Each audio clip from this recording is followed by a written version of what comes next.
Josef Fritzl.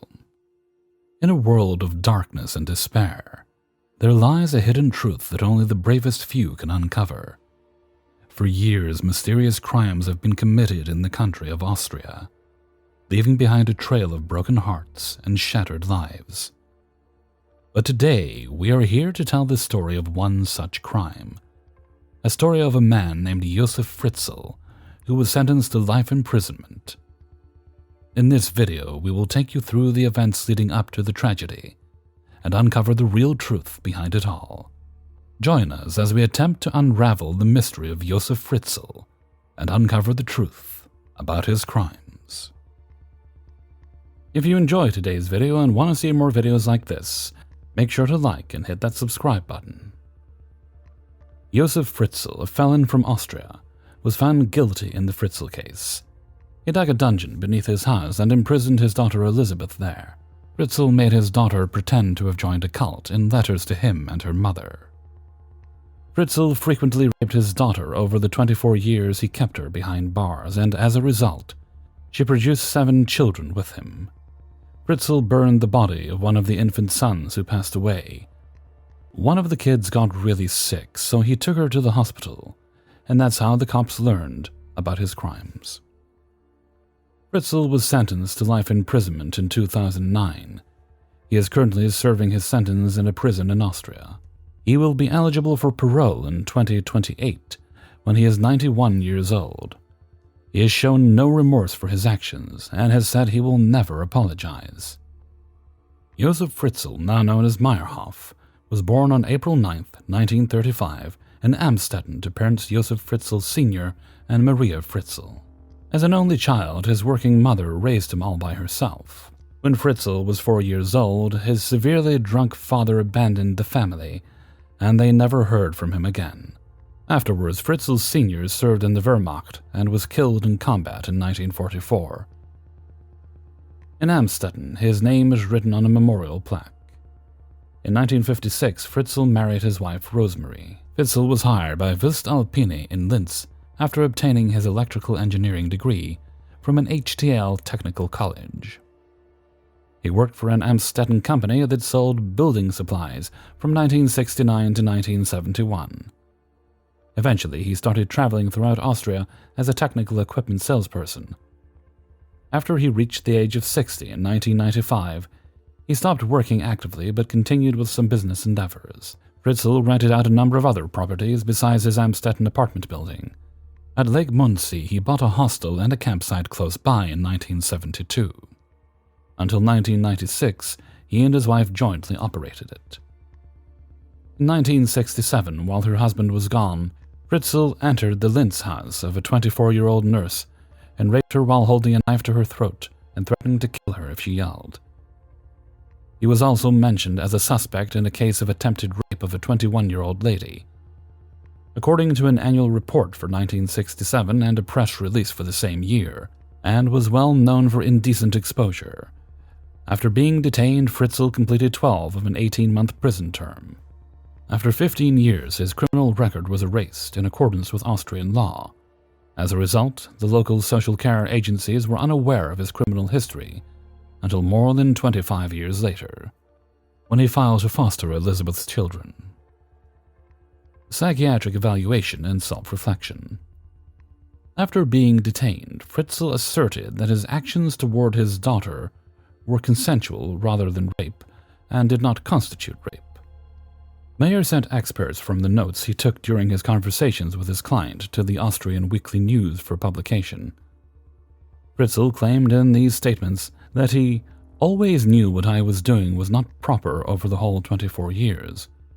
That I must have been crazy to do such a thing, yet it became a normal occurrence to lead a second life in the basement of my house. I am not the beast the media paint me to be. Fritzl said in reference to how he treated the family he had with his wife. In response to questions about how he treated Elizabeth and her kids in the cellar, he said that he frequently watched videos with the kids, shared meals with Elizabeth and the kids, and brought flowers and toys into the bunker, as he called it, for the kids. Elizabeth did not conform to any restrictions anymore, when she turned 18 and Fritzl made the decision to put her in prison. For this reason, I had to take the action and construct a location where I could keep Elizabeth away from the outer world, if necessary by force. He indicated that his views on decency and good behavior may have been impacted by the Nazi-era's emphasis on discipline, in which he was raised until the age of 10. In their editorial, news magazine's main editors stated that they anticipated Fritzl's statement to serve as the foundation for his attorney's defense plan. His claim may have been a ruse to prepare an insanity defense, according to critics. Fritzl initially referred to his mother as the best woman in the world, and as tough as it was required, while thinking back on his upbringing. Later, he said that his mother used to beat me, hit me until I was laying in a pool of blood on the floor, and had a bad opinion of her. I felt completely weak and embarrassed as a result. My mother was a servant and used to work a lot. Despite my requests for cuddles and kisses, she never gave them to me. I yearned for her to treat me well. He also stated that he had tremendous fear of her, and that she had called him a Satan, a criminal, a no good. After Fritzl wed and purchased a home in 1959, his mother moved in with them. His mother started to fear him as their positions began to invert over time. At some point, he also acknowledged that after informing the neighbors that his mother had passed away, he later locked her up in the attic and bricked up her window, keeping her there until she passed away in 1980. It is uncertain how long Fritzl had his mother locked up in his attic, but publications have claimed that it may have been up to 20 years. Adelheid Kastner, a forensic psychiatrist, describes Fritzl's mother as erratic and violent in her report. According to Fritzl, he was an alibi child, meaning his mother simply had him to show that she wasn't childless and was capable of having children. Fritzl asserts that his normal tendencies are ingrained. He says that he intended to imprison his daughter in order to contain and express his evil side while serving a sentence from an earlier rape conviction. I was born to rape, he declared, adding that I kept myself in check for a sizable amount of time. I could have done far worse than putting my daughter in the house. A severe mixed personality disorder with borderline schizotypal and schizoid types, as well as a sexual disorder, was identified in Fritzl by the forensic psychiatrist, who also advised that Fritzl receive mental health treatment for the remainder of his life. According to later allegations, Fritzl planned to imprison his daughter intentionally, not as a form of punishment, but rather for his own satisfaction. Elizabeth Fritzl provided videotaped testimony before Austrian prosecutors and investigators on July 11, 2008, in exchange for the promise that she would never have to see her father again. Authorities in Austria published an indictment against Josef Fritzl on November 13, 2008. He was accused of killing infant Michael, who passed away soon after birth, and was facing a sentence of 10 years to life in jail. Additionally, he was accused of rape, incest, kidnapping, false imprisonment, and enslavement, all of which carry sentences of up to 20 years. Josef Fritzl's trial began on March 16, 2009 in St. Pölten, under the direction of Judge Andrea Hummer. On the first day of the trial, Fritzl entered the courtroom trying to conceal his face from the cameras under a blue folder, as was his legal right in Austria. All reporters and viewers were requested to leave the courtroom after the introductory remarks, at which point Fritzl lowered his binder. Threatening to gas his captives if they disobeyed him, Fritzl entered a guilty plea to all charges with the exception of murder and severe assault. Rudolf Mayer, the defense attorney, pleaded with the jurors to be dispassionate and free of emotion in his opening statements. He claimed that Fritzl was not a monster, pointing out that over the holiday season, Fritzl had carried a Christmas tree down to his victims in the cellar. In her first case as chief prosecutor, Christiane Burkheiser pushed for a sentence of life in prison or a facility for criminally insane people. She marked the courtroom entrance at 174 centimeters, 5 foot 8.5 inches, to show the jury how low the ceiling in the subterranean dungeon was. She also described the cellar as damp and moldy, passing around a box of musty items she had taken from the cellar, the smell of which made the jurors wince. On the first day of testimony, jurors viewed 11 hours of testimony recorded by Elizabeth in meetings with police and psychologists in July 2008.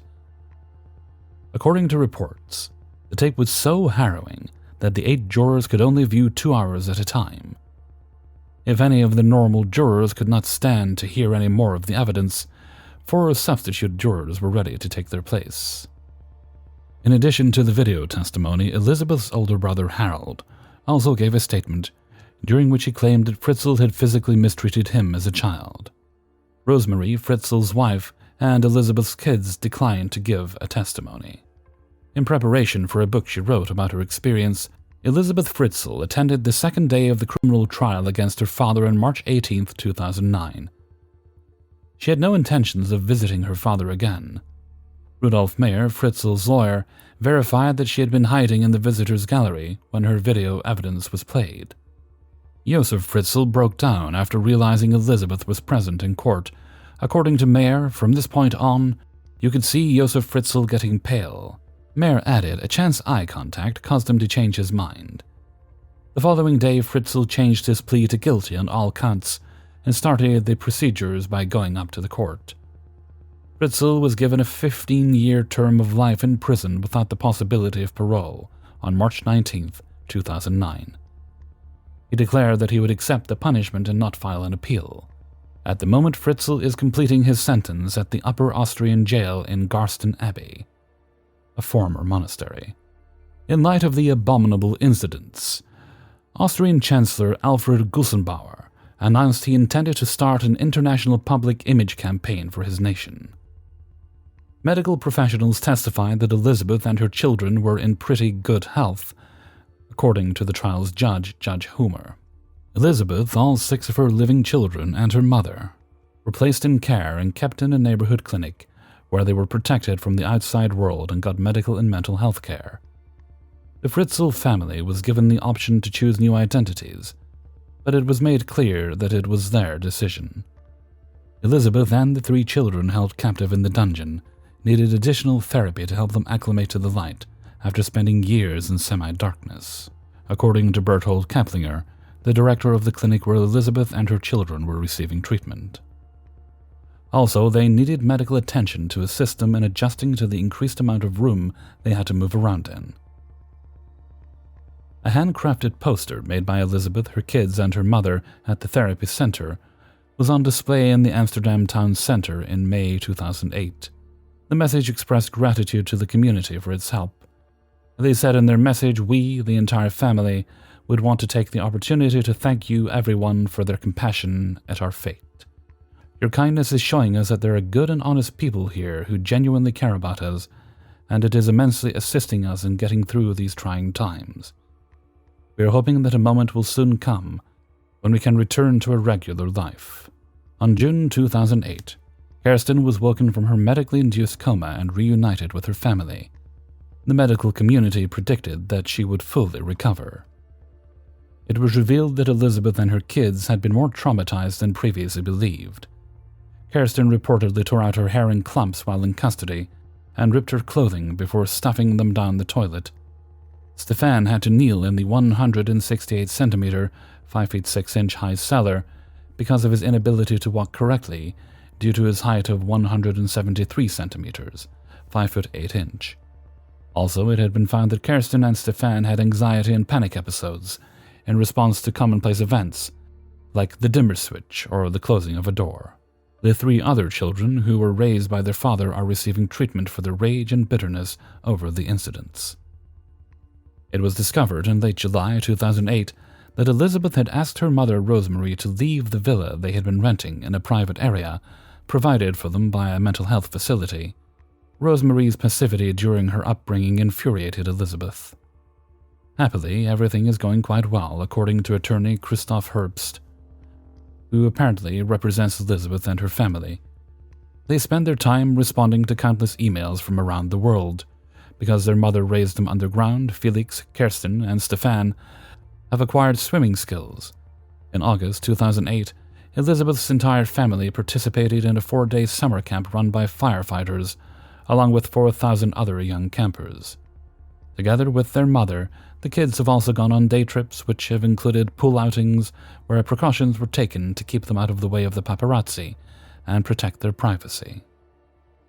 Elizabeth and her kids were compelled to leave the family's secretive home in March 2009 and return to the mental health facility, where medical professionals had begun attempting to heal the family and bring together the upstairs and downstairs siblings a year before. After a British paparazzo barged into her kitchen and started shooting pictures, Elizabeth was reportedly distraught and on the verge of breaking down. Elizabeth and her 6 children were sent to an unknown region in northern Austria following the trial, where they were residing in a home that resembled a fortress. Each youngster would receive continual therapy. The upstairs children were traumatized by learning that Fritzl had misled them about their mother leaving them, by the violence they had endured at his hands as youngsters, and by learning that their brothers had been imprisoned in the cellar. Due to their lack of exposure to sunlight and fresh air while living in the basement, as well as the brutality they and their mother had experienced from Fritzl when he visited the cellar, the downstairs kids underwent counseling. It's possible that all the kids will have genetic issues typical of incestuous connection babies. Rosemary, who reportedly accepted Fritzl's account of Elizabeth joining a cult and chose not to pursue the matter further, was said to be estranged from her daughter. But Elizabeth still permits her 3 children, who were raised in Josef and Rosemary's home, to visit their grandmother on a regular basis. Rosemary occupies a little flat by herself. Given the challenging lives they led for such a long time, Elizabeth and her children healed amazingly well, according to the March 2010 piece in The Independent.